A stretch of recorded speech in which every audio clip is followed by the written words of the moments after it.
guys, it's Molly.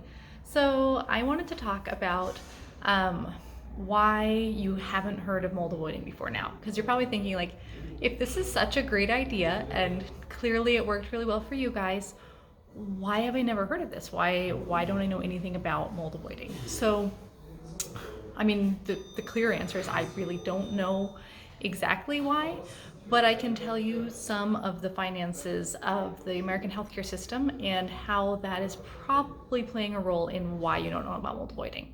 So you already can probably guess, when you get sick, you pay the doctor money, the doctor profits, the sicker you are. They do have ethics, they are probably on your side mostly, maybe depending on your experience, but more or less, the doctors aren't totally, they're not evil, they're not really to blame for this, but they are making money the sicker you are. And the hospitals definitely are making money the sicker you are, and they're aware of that. The drug companies, also, they're making money the sicker you are. The more medications you need, the more money they earn. It's a one-to-one correlation. So they don't have any incentive for you to get healthy or to learn ways that are not drug-based to achieve health. Also, the unexpected part though is your insurance company, right? You would think that because your insurance company pays for your claims, that you being sicker would be a bad thing to them. They'd be like, no, they should definitely be on your side. They should want you to do anything you possibly could to get healthy because it should save them money. Not exactly, because the amount that they can charge is based on how much healthcare costs you have. So yes, they don't want you to have a massive heart attack and need CPR and 5 months in the intensive care unit. That's a really expensive in one claim year. But something like psoriatic arthritis, where say you need $5,000 a month of medication for the rest of your life, well, that means that you are now driving up the overall cost of healthcare for your group, which means that the amount that they can profit on you is higher. So that means that, like, say that your total costs now, you've driven up the whole cost for the group to $1,000 when it was $800.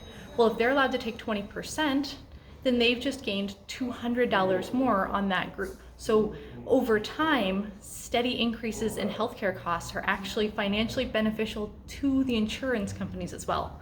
So, I mean, those are not the only reasons that you haven't heard about mold avoidance, but that might be a reason that it's not as studied as one would think. Also, the whole science system is pretty much funded by pharmaceutical companies at this point. If you dig deep, that's where all of the research money comes from. All of the patient groups are funded by pharmaceutical companies. All the university research is essentially funded by pharmaceutical companies.